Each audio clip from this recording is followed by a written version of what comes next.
जिस दिन मानवता अपनी ही परछाइयों से डरने लगेगी, उसी दिन कलयुग की गूंज सबसे स्पष्ट सुनाई देगी। आप यह दृश्य देख रहे होंगे। आसमान में धुएं की हल्की परत होगी, शहरों की रोशनी पहले से अधिक चकाचौंध करेगी, लेकिन लोगों की आंखों में चमक कम हो जाएगी।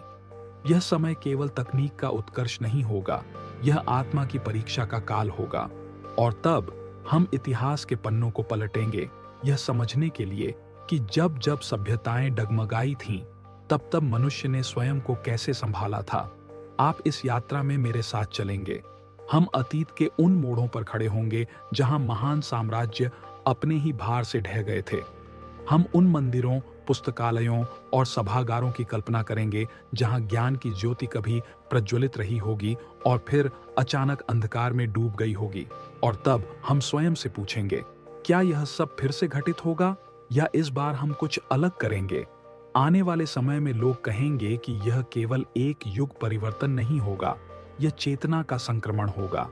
कल युग की प्रतिध्वनि केवल धर्म ग्रंथों में नहीं, बल्कि हमारी दैनिक आदतों में सुनाई देगी। जब लालच सामान्य होगा, जब सत्य असुविधाजनक लगेगा, जब संबंध लाभ के तराजू पर तोले जाएंगे, तब हम समझेंगे कि यह वही काल होगा जिसकी चेतावनी सदियों पहले दी गई थी। लेकिन इतिहास हमें डराने के लिए नहीं होगा, वह हमें दिशा देने के लिए होगा। आप देखेंगे कि कभी रोमन साम्राज्य अपनी असीम शक्ति पर गर्व करेगा, लेकिन भीतर से वह भ्रष्टाचार और नैतिक पतन से खोखला हो जाएगा। नागरिक विलासिता में डूबेंगे, शासक सत्ता के खेल में उलझेंगे और सीमाएं कमजोर पड़ जाएंगी। अंततः वह साम्राज्य जो अजेय प्रतीत होगा, अपने ही निर्णयों से गिर जाएगा। तब हम समझेंगे कि बाहरी शत्रु से अधिक खतरनाक आंतरिक दुर्बलता होगी। आप प्राचीन भारत की ओर देखेंगे, जहां ज्ञान और आध्यात्मिकता का स्वर्ण युग होगा। वहां गुरुकुलों में आत्म संयम सिखाया जाएगा, योग और ध्यान से मन को स्थिर किया जाएगा। लेकिन समय के साथ जब अहंकार और विभाजन बढ़ेंगे, तब आक्रमणों के सामने वह समाज बिखरने लगेगा। तब हम सीखेंगे कि केवल ज्ञान पर्याप्त नहीं होगा, यदि वह एकता और करुणा से जुड़ा न हो। आप माया सभ्यता की कल्पना करेंगे, जहां खगोल विज्ञान और गणित का अद्भुत विकास होगा। वे तारों की चाल समझेंगे, लेकिन अपनी धरती की पुकार अनसुनी कर देंगे। जंगल कटेंगे, संसाधन समाप्त होंगे और अंततः वह महान संस्कृति रहस्यमय मौन में खो जाएगी।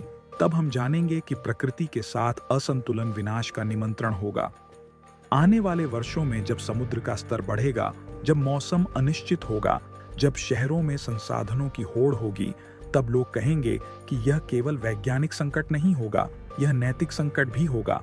कलयुग की असली पहचान यही होगी कि मनुष्य बाहरी प्रगति करेगा, लेकिन भीतर से अस्थिर रहेगा। लेकिन हर पतन के भीतर एक बीज होगा, पुनर्जन्म का बीज। आप देखेंगे कि जब जब अंधकार गहरा होगा, तब तब कुछ लोग प्रकाश की ओर बढ़ेंगे। मध्यकाल के अंधकार में भी संत और विचारक उठेंगे, जो प्रेम और सत्य की बात करेंगे। वे कहेंगे कि बाहरी परिस्थितियां चाहे जैसी हों, भीतर की स्थिरता ही सच्ची शक्ति होगी। और यही शिक्षा भविष्य में सबसे अधिक मूल्यवान होगी। जब लोग भय से घिरेंगे, तब कुछ लोग ध्यान की ओर लौटेंगे। वे समझेंगे कि मन को स्थिर किए बिना कोई भी परिवर्तन स्थायी नहीं होगा। वे योग, प्रार्थना और मौन को केवल धार्मिक कर्मकांड नहीं, बल्कि मानसिक संतुलन का साधन बनाएंगे। धीरे धीरे यह समझ विकसित होगी कि लचीलापन केवल आर्थिक या सैन्य शक्ति से नहीं आएगा, बल्कि आंतरिक दृढ़ता से आएगा। आप देखेंगे कि परिवारों का स्वरूप बदलेगा, संबंध आभासी होंगे, संवाद स्क्रीन के माध्यम से होगा। लेकिन इसी डिजिटल शोर के बीच कुछ लोग वास्तविक मानवीय स्पर्श की खोज करेंगे। वे छोटे समुदाय बनाएंगे, जहां सहयोग और साझा जिम्मेदारी होगी। वे इतिहास से सीखेंगे कि जब समाज टूटेगा, तब छोटे छोटे समूह ही आशा की किरण बनेंगे। आने वाले समय में शिक्षा केवल करियर के लिए नहीं होगी। लोग यह समझेंगे कि यदि शिक्षा चरित्र निर्माण नहीं करेगी, तो वह अधूरी होगी। तब विद्यालयों में भावनात्मक बुद्धिमत्ता, सहानुभूति और नैतिक निर्णय की शिक्षा दी जाएगी। इतिहास की गलतियों को पाठ्यक्रम में शामिल किया जाएगा, ताकि आने वाली पीढ़ियां वही भूल दोहराए नहीं। जब अर्थव्यवस्था अस्थिर होगी, तब लोग वैकल्पिक प्रणालियों की ओर बढ़ेंगे। वे स्थानीय उत्पादन को महत्व देंगे, संसाधनों का पुनर्चक्रण करेंगे और सादगी को अपनाएंगे। वे जानेंगे कि अत्यधिक उपभोग अंततः शून्य की ओर ले जाएगा। तब संतुलन ही समृद्धि का नया अर्थ होगा।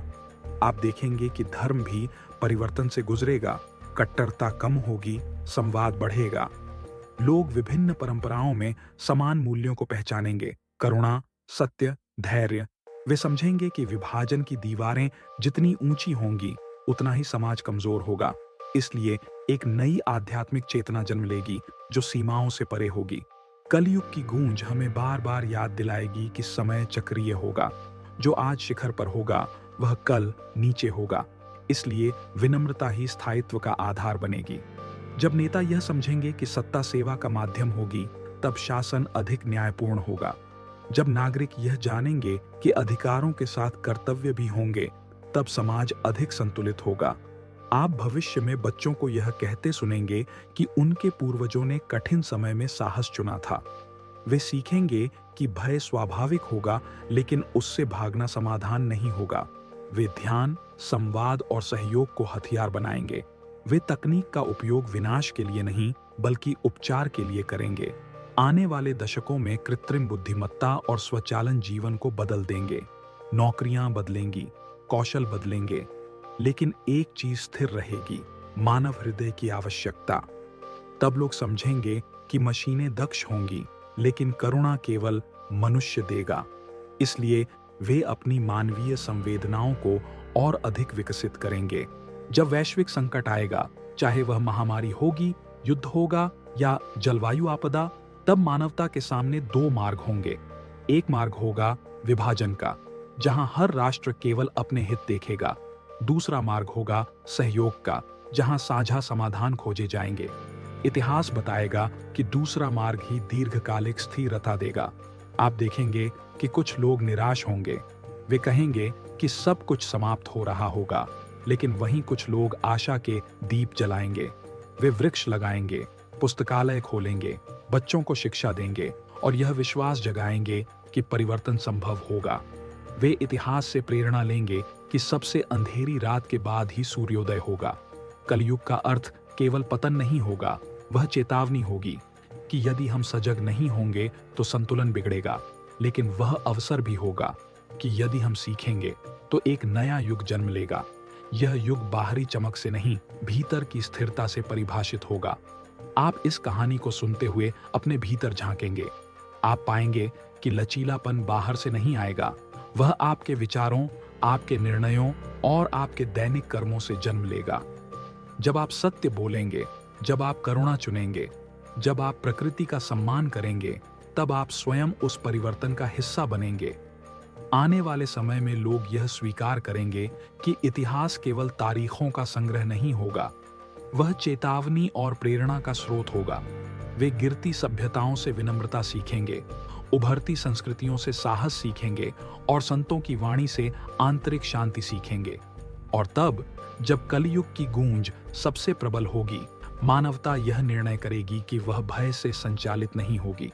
वह स्मृति से शक्ति लेगी, अनुभव से बुद्धि लेगी और भविष्य के लिए एक नई नींव रखेगी।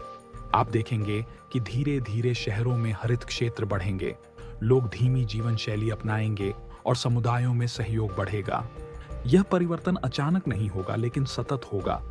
जैसे बीज मिट्टी में चुपचाप अंकुरित होगा, वैसे ही चेतना में परिवर्तन होगा। अंततः यह कहानी विनाश की नहीं होगी, यह जागरण की कहानी होगी। कलयुग की प्रतिध्वनि हमें डराएगी नहीं, बल्कि हमें जगाएगी। वह हमें बताएगी कि समय चाहे जैसा भी हो, मनुष्य के भीतर परिवर्तन की क्षमता सदैव होगी। और जब भविष्य की पीढ़ियां पीछे मुड़कर देखेंगी, तो वे कहेंगी कि उस कठिन काल में मानवता ने स्वयं को पुनः खोज लिया था। उसने इतिहास से सीखा था और उसने एक लचीले, संतुलित और जागरूक भविष्य की नींव रखी थी। यह यात्रा अभी शुरू होगी और आप, हम सब इसके सहभागी होंगे।